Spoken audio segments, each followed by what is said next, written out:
On va passer à l'édito de Mère Nefertiti et elle va faire son édito. Quand on aura fini avec cet édito, on va vous permettre de pouvoir prendre la parole et pouvoir vous exprimer rapidement et puis pouvoir aussi passer à autre chose. Entre-temps, on va écouter Mère Nefertiti.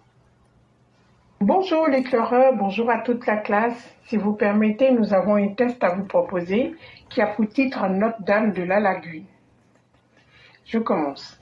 Elle tient une place de choix dans le cœur, mais aussi dans le beau paysage abidjanais qu'elle éclaire de sa beauté. De sa position stratégique, elle contrôle la lagune, le stade Félix Houphouët-Boigny et la cathédrale. Autrefois, avant qu'elle n'émerge, la lagune qu'elle surplombe était un dépotoir puant menacé de disparaître sous les nénuphars. Mais aujourd'hui, le grand chef, grand bâtisseur devant l'Éternel, Notre-Dame de la Lagune se tient là, fière, digne.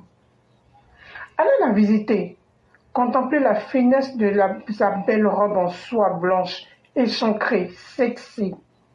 Une belle robe avec des manières sur les épaules, serrée à la taille. Quelle merveille! Elle attire tout le monde, même au-delà de la frontière de Côte d'Ivoire. Une autre grande dame, Massiata Blanc, dit Mère Blanc, a été à ses pieds. Elle lui a fait un petit bisou et soudain, elle a ressenti une grande fierté. C'est alors qu'elle lui a chuchoté dans le creux de l'oreille que plusieurs autres de ses sœurs sont en téléchargement grâce au bras d'or, le Tchefariman. Qui l'eût cru? En moins de 2 décennies, peut-on transformer tout un pays comme ça? En le hissant si haut pour en faire une merveille pour tout le continent? Honneur à toi, grand et infatigable bâtisseur. Quant à toi, grande dame, d'aucuns peuvent t'appeler Pont de Cocody, mais à nos yeux, tu restes notre belle dame de la lagune ébrillée. Merci. Test coécrit par Mère Blanc et Mère Nefertiti. Vive les EPV, vive le Prado dans la santé et la longévité, vive la Côte d'Ivoire dans le développement. Aimons-nous vivants, Mère Nefertiti. À bientôt. Merci infiniment à Mère Nefertiti. Merci à Mère Blanc. Merci à toutes les mères de la plateforme Éclaireur Pro Vérité. Et surtout, merci de magnifier les grandes œuvres du président Alassane Ouattara. Notre-Dame de la Lagune. Qui fait aujourd'hui la fierté même de tout un peuple. C'est là on voit la différence entre ceux qui sont des amuseurs publics comme les Laurent Gbagbo et ceux qui sont des véritables artistes, des esthéticiens. Une fois, j'étais à Abidjan et il y a un de nos aînés, un seigneur de la République, il me dit, jeune frère, tu vois, le président, même s'il prend de la boue, ça devient de l'or. Et moi, je vais paraphraser pour dire que même si tu donnes un poulailler à Alassane Ouattara, il va transformer ça en palais. C'est de cela qu'il est question. Un homme là, ta vie là, si toi tu as existé, mais que tu es resté un étang, là maintenant je fais un peu dans la philosophie, quand on parle d'un étang, c'est le verbe être au participe présent, mais ça n'a pas la même signification comme en français. Un étang, c'est ce qui est là. C'est ce qui végète. Par exemple, on vous dira simplement qu'un caillou est un étang.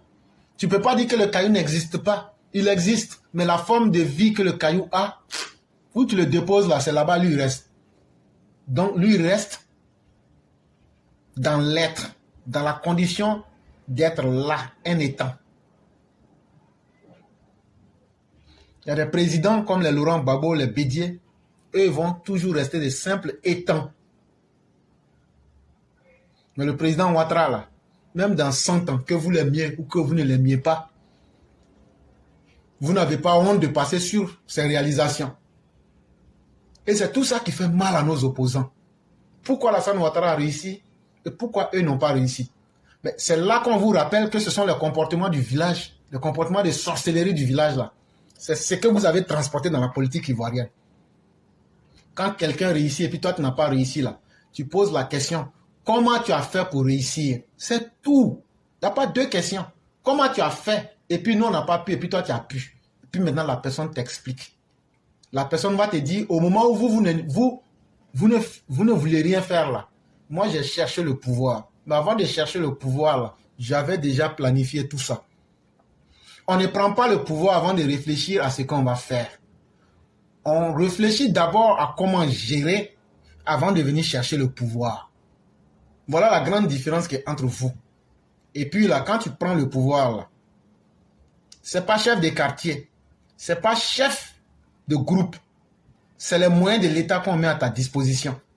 Donc ça veut dire, tu peux venir et puis tu prends toutes les dispositions pour dire, il faut que mon travail soit respecté. Tu ne parles pas beaucoup.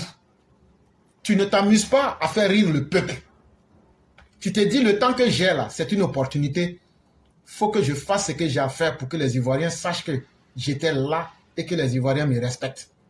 Voilà véritablement ce que c'est qu'on appelle un homme politique. Et donc, on n'a pas affaire aux plaisantins. Et Alassane Ouattara n'est pas un plaisantin. Et il ne saurait s'accommoder de la plaisanterie pour que quiconque vienne lui perdre son temps. Mesdames et messieurs, nous avons terminé. Nous disons merci à tous ceux et toutes celles qui ont aimé le travail que nous avons fait. Et comme on est toutes humaines, il y aura forcément des déficits. On n'a pas tout dit, puisque le temps même ne nous le permet pas. Mais au moins, on a fait l'essentiel. Et tout ce que nous disons, nous mettons les preuves en face. Et donc, vous retrouverez les différents liens de tout ce que nous avons dit. Et donc, nous avons fini.